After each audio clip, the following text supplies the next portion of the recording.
É o encontro de duas lendas.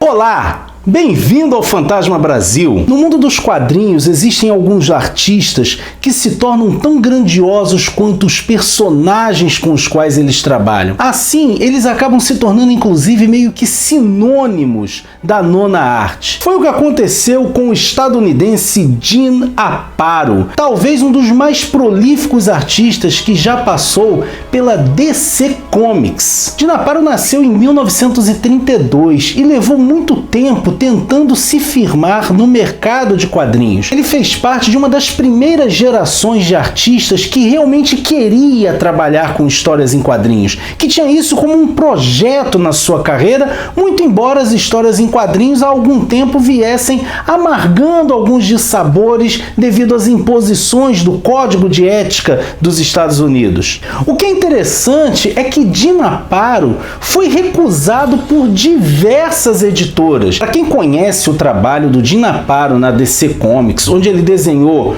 o Aquaman, o Fantasma Vingador, o Batman, então, é até difícil para a gente imaginar que em um dado momento o seu trabalho era recusado pelas editoras. A importância do Jim Aparo na história dos quadrinhos é inegável, principalmente pela fase em que ele desenhou o Batman. Para a gente entender um pouco de como foi a passagem do Jim Aparo pelo Homem-Morcego, a gente convidou para participar do nosso canal o Fábio da Luz, do canal Caverna do Morcego, que vai falar um pouquinho para a gente sobre o Jim Aparo e o Batman. Fala aí, Fábio! Olá, amigos do canal Fantasma Brasil. Agradeço o convite do Glaucio para falar aqui um pouquinho sobre Jim Aparo, porque esse desenhista é muito importante na vida do Homem-Morcego, do Batman. Jim Aparo é um cara que, na verdade, trabalhou muito com o Batman. Ele fez muita coisa nos desenhos envolvendo esse personagem e ficou lá desde os anos 70 até os anos 2000 trabalhando junto com o Homem-Morcego. Ele basicamente começou a trabalhar com o Batman a partir da revista Brave and the Bold, que era um título onde reuniu o Batman e mais algum personagem da DC Comics, que durou bastante edições, umas 200 edições. O Aparo foi desenhar pela primeira vez essa revista a partir da edição número 98, quando o Batman fez um crossover com o Vingador Fantasma, personagem esse que o Aparo já estava desenhando anteriormente. Por isso que quando foram fazer esse crossover desses dois personagens, acharam por bem trazer o Aparo para fazer também o desenho. E a partir dali resolveram manter então o desenhista fazendo as demais edições, começando a partir da 100ª edição o trabalho de Jim Aparo aí, junto com, na maioria das vezes, os roteiros do Bob Haney. Eu não gosto muito dessa fase dos roteiros do Bob Haney, porque eles são mais ou menos ali o que a gente via no período da DC antes das coisas ficarem um pouco mais sérias, mas de qualquer maneira o trabalho de Jim Aparo era muito bonito, o desenho dele chamava muito atenção. Eu gosto de comparar o desenho dele desse começo com o trabalho que o Neal Adams fazia, uma espécie de fotorrealismo em relação ao traço dos dois. E o Jim Aparo mandou muito bem por muitas edições dessa revista Brave and the Bold. E depois o desenhista acabou ficando em muitos momentos marcantes da vida do Batman, colocando seu nome na história do Homem-Morcego. Não só pela longevidade de estar trabalhando com Batman, mas pelos momentos históricos. Além dele ter feito parceria com o Lee Wayne para trazer uma nova origem para o Batman, que foi publicado na revista Untold Legend of the Batman, o Jim Aparo fez os desenhos da primeira equipe do Batman pós-Liga da Justiça, que foi os Renegados, tanto é que a revista Brave and the Bold acabou sendo cancelada para dar origem então a esse título Batman os Renegados. Aí posteriormente o Jim Aparo esteve na fase do Jim Starlin, onde nós tivemos a introdução do KG Besta, na revista As 10 Noites da Besta. Nós tivemos o Jim Aparo também desenhando Morte em Família, quando o Jason Todd acaba morrendo, bem como o Jim Aparo desenhou aí a introdução do Tim Drake, o terceiro Robin, dentro da revista do Homem-Morcego. E o Aparo foi o cara que fez o Bane quebrar o Batman na queda do morcego, para você ver a responsa desse cara. E o trabalho do desenhista acabou terminando junto ao Homem-Morcego nos anos 2000, quando ele fez algumas capas para a revista Batman nos anos 80, Batman in the 80s. Eu cheguei a ver um dos últimos desenhos dele fazendo revista, realmente, não só capas, e umas edições de terremoto, quando nós tivemos lá o cataclisma em Gotham City e Gotham foi destruída. mas é um desenhista assim que eu gosto bastante. Quando eu comecei a ler Batman, era ele e o Graham Nolan fazendo os desenhos ali. Eu peguei bem o período da Queda do Morcego, então é o desenhista que me chama muita atenção quando eu lembro de desenhos de desenhistas envolvendo Batman. Os desenhos dele mais para os anos 90 não são tão bons quanto o começo dele lá nos anos 70, mas ainda assim eu gosto bastante da maneira como ele trabalhava os personagens do universo do morcego. E quem tiver interesse em conhecer os trabalhos do Aparo no A Morcego, tem a revista Lendas do Cavaleiro das Trevas de Aparo, que tem 10 volumes. É o autor com mais volumes aqui no Brasil dessa coleçãozinha. Então tem bastante coisa do desenhista nessa coleção que você pode conhecer caso você não tenha lido nada do Batman com o Jim Aparo. Então é isso, agradeço novamente quem quiser conhecer o canal Caverna do Morcego, dá uma chegadinha lá, porque todo dia tem vídeo para falar sobre o Batman. Valeu, Fábio. Pessoal que está assistindo aqui o Fantasma Brasil, não deixa de se inscrever no Caverna do Morcego não, é um canal excelente. Muito antes de se firmar como um dos maiores artistas a passar pelo título do Homem-Morcego, Jim Aparo teve a oportunidade de desenhar uma outra lenda das histórias em quadrinhos. Sim, eu estou falando do Fantasma. Na sua busca para conseguir trabalhar no ramo que ele havia escolhido, que eram os quadrinhos, Jim Aparo acabou recebendo uma chance do então editor da Charlton Comics. Esse editor era ninguém mais, ninguém menos que Dick Giordano. Os primeiros trabalhos de Jim Aparo na Charlton serviram para mostrar a qualidade do trabalho dele. Ali ele fez uma variedade de títulos, uma variedade de estilos. Ele fazia histórias de humor, romance, terror, faroeste, e enquanto ele trabalhava nessas histórias, ele foi depurando o estilo que mais tarde o caracterizaria, o estilo Jim Aparo. Mas foi em 1969 que surgiu talvez a grande chance de Jim Aparo nos quadrinhos, aquela que revelaria aos leitores o tipo de artista que ele era, e foi na Charlton quando ele desenhou o Fantasma.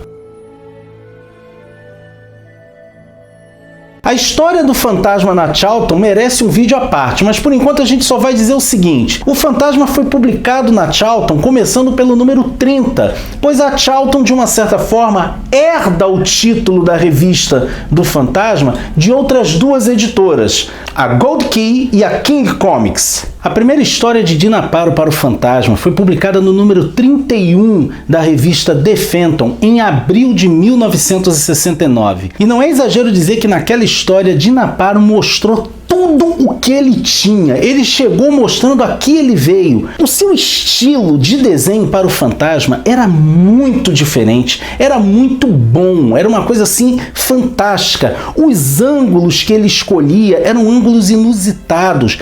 A proporcionalidade dos personagens, a anatomia dos personagens é perfeita. Ele escolhe ângulos inusitados e difíceis de se desenhar para apresentar determinadas cenas. Já a partir da capa, a gente nota que ele está mostrando ali um trabalho inovador, diferente, e que de uma certa forma traz uma certa modernidade ao traço do Fantasma. A qualidade do Jim Aparo fica muito evidente quando você o compara com outros artistas da própria Charlton. Por exemplo, eu tenho aqui na minha coleção o número 33 da Charlton, que tem duas histórias. A segunda é do Jim Aparo, é ilustrada pelo Jim Aparo. A primeira é ilustrada por Boyetti e Alascia. E quando nós comparamos os estilos dos artistas, nós percebemos o quão à frente estava Jim Aparo. Enquanto outros artistas tinham uma característica mais estática, os personagens, as figuras pareciam poses. Você vê na arte do Jim Aparo a noção de movimento. Ele é um mestre em conferir movimento à obra que ele está fazendo. Os seus personagens não são apenas figuras desenhadas. Você efetivamente as vê em movimento. O sombreado, as linhas que ele usa. Ele realmente é um artista espetacular. O trabalho do Jim Aparo com o Fantasma foi tão bom, mas tão bom, que quando o editor Dick Giordano trocou a Charlton pela DC Comics, ele levou o Jim Aparo consigo. E aí o restante vocês já sabem. No total, foram 13 as histórias do fantasma ilustradas por Dinaparo, um material que é praticamente inédito no Brasil. Só para vocês terem uma ideia, das 13 aventuras ilustradas pelo Dinaparo, apenas 3 foram publicadas aqui no Brasil. E todas as 3 foram publicadas na mesma edição da Record, a edição de número 195. Foram as histórias Os Pigmeus Traidores, Sequestro e O Fim da Patrulha da Selva. Esta, inclusive, chegou a ser republicada pela RGE na Fantasma número 336.Essazinha aqui. Graças a Mitos, o leitor brasileiro finalmente vai ter a chance de conferir as 13 histórias de Dinaparo para o Fantasma. E o que a gente pode esperar desse encadernado? Bom, o que a gente já teve oportunidade de ver nas provas que a editora andou liberando pra gente, vai ser um encadernado em capa dura, serão 172 páginas coloridas com as histórias do Fantasma. Pelo que eles já andaram liberando, eles fizeram um trabalho na colorização para aproximar ao máximo o padrão de cores do padrão original, para que a gente não perca aquele estilo, a maneira como essas histórias foram feitas. Pelo que a gente já pôde observar, para manter a paginação original das histórias, eles vão inclusive reproduzir os comerciais da época.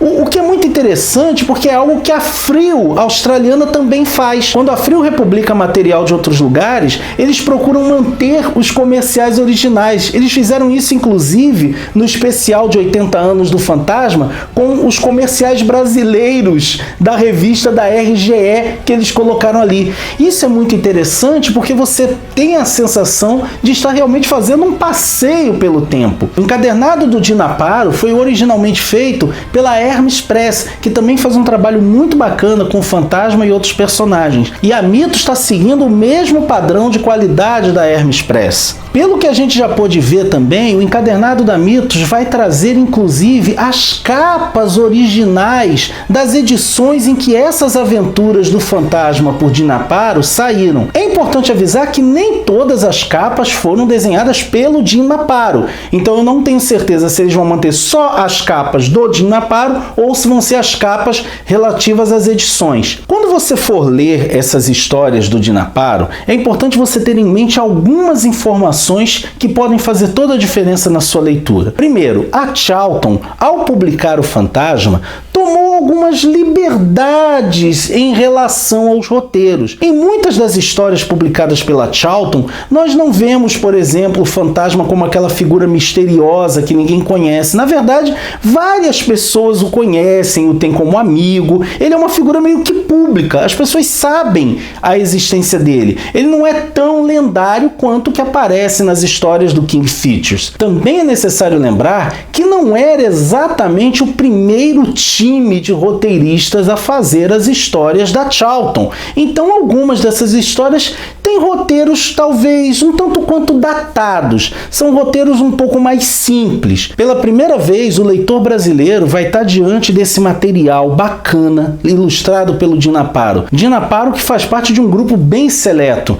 de artistas que desenharam tanto o Fantasma quanto o Batman. E isso é algo que vai ser muito interessante da gente ver. Eu estou muito curioso para botar as mãos nessa edição. Assim que o encadernado chegar na minha mão, vocês podem ter certeza que eu vou fazer um review bacana para a gente conhecer em detalhes esse material incrível, esse verdadeiro tesouro da história dos quadrinhos que está sendo finalmente publicado no Brasil pela nossa parceira Mitos Editora. Se você gostou do nosso vídeo, não deixa de curtir e compartilhar nas redes sociais. Se você quiser ajudar o nosso canal a prosseguir com o seu trabalho, quando fizer suas compras na Amazon, faça pelos links do Fantasma Brasil que se encontram na descrição do vídeo. E se você ainda não é inscrito no nosso canal, não perde tempo não. Se inscreve logo, ativa o sininho e assim você fica por dentro de tudo o que acontece no fascinante universo do espírito que anda.